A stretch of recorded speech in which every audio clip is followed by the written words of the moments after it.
little surprise in the mail the other day. And since I don't do much sledding on the weekends because of the high amount of traffic, and today with the temperatures being around -1, hovering around the 0 mark, they're gonna be pretty sloppy and likely shitty. So we'll wait till next week when the cold weather returns and trails get groomed and cleaned up. Midweek riding is the best, let me tell you. Yeah, so we got a surprise, and that surprise is another Elka shock for the rear. Sled's got just like 15,700 K. I felt it was time for a new set of shocks. I plan on keeping this for another 15,000-20,000 K if I can. It's been pretty reliable so far, been very good to me, so might as well. Let's throw a new set of shocks on it. It was there's the Stage 4 Elkas, super nice shock. Yeah, took care of all the body roll. That was the thing. I was getting a lot of body roll in the corners, and just felt I was kind of fighting the sled a bit. I haven't touched the settings on these shocks since I ordered them from Accelerated last week, and already massive improvement. I can't even begin to describe. You know, if you're in the market for a new set of shocks, just get the Elkas. There is a price tag on them, but having said that, they're worth every penny in my opinion. And I've only put like 250K on the front, and they're incredible shocks. But yeah, definitely no more body roll, which is very good. And like I say, I haven't even started playing with the settings yet.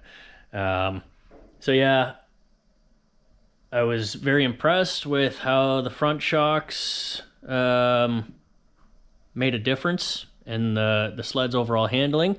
So I just went ahead and bought a rear shock for the skid, because I'm on setting 3 for the spring tensioner block in the skid, and I find so originally I was on the softest setting, but I found with the stock shock I was bottoming out from time to time, and that's no fun.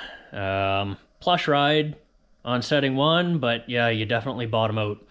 So I cranked them up to 2. 2 made a bit of a difference, but I still felt I was bottoming out. Then I switched it up to 3. 3, I was hardly ever bottoming out, which was nice, but the rear of the sled would buck me off. It would just come back up way too quick, and I didn't like that. So yeah, we'll try this rear shock out, and then switch the torsion spring blocks back down to the softest setting, yeah, and go from there. So today I am gonna get this rear shock in. Stay tuned. So I was under the impression that you had to remove the skid from the sled entirely to swap out the shock, but I guess you don't have to, which is very good. You do need to remove the torsion spring arms from the skid frame, and then remove the idler wheel assembly here, and then just a matter of taking the stock shock out and putting the new one in. So let's get at her. So you'll need a 13 mil for the nut at the back of the torsion spring, and a 10 mil for the bolt head at the front. Be careful when you take these off. These torsion springs are under a lot of tension, so just be careful. You will also need a 1/2 inch for the bolt on the one side and 17 mil for the other side for the nut.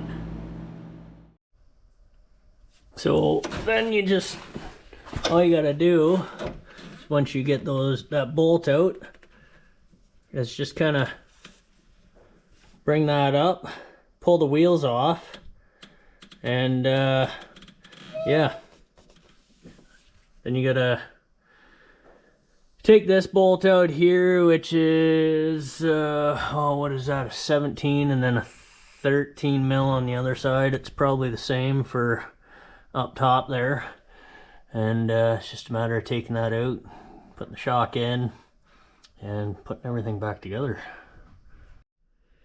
So now with the rear shock out,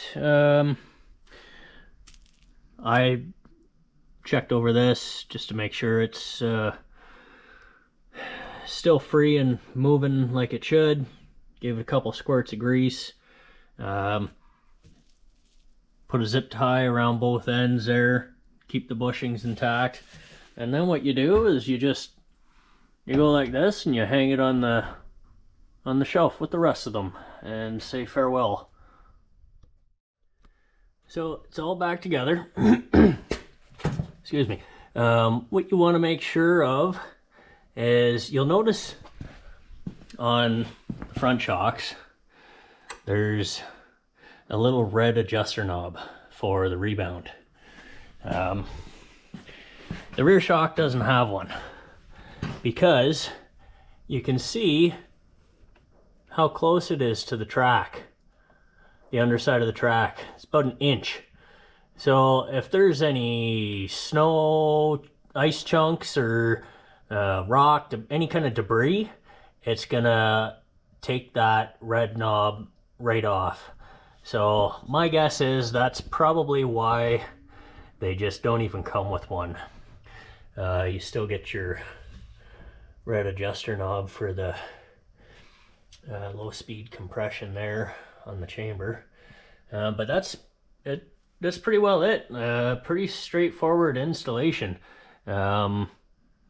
Just put everything back together in the reverse order and you're good to go. I'd say probably take you half an hour to do, if that. The part I found a little tricky, and you could maybe use an extra set of hands for, but I managed to do it. So it's just compressing the shock a bit in order to get the bolt through, because this is a little bit longer, fully extended. So you do have to bring it back so that it's in line with the holes here, and trying to line everything up, deal with all the bushings falling out, and compressing the shock all at once can be a bit of a pain. Anyways, I managed to do it. Shouldn't be a problem by yourself. So yeah, looking forward to trying this out on the trails next week. That's about it for now. Yeah, like I say, if you're in the market for a great set of shocks, it might be time to consider some Elkas. I've had the Fox QS3 shocks in the past on a previous Viper. Not a bad shock, but I can relate to when John was saying on setting 1, they're just way too soft, which is fine if you're just out and about cruising, you know, looking at the birds, whatever. 2 is the setting I found I was on the most. 3, you click the setting up to 3 and it's just rock hard. You can barely push down on the front of the sled. So unless you're into snowcross, ditch banging, whatever, you don't want setting 3 for the QS3 shocks, and setting 1 is too soft. So that's what I found, and you leave it on setting 2, so there's really no adjustability. Tons of adjustability on these shocks, and I haven't touched the fronts yet.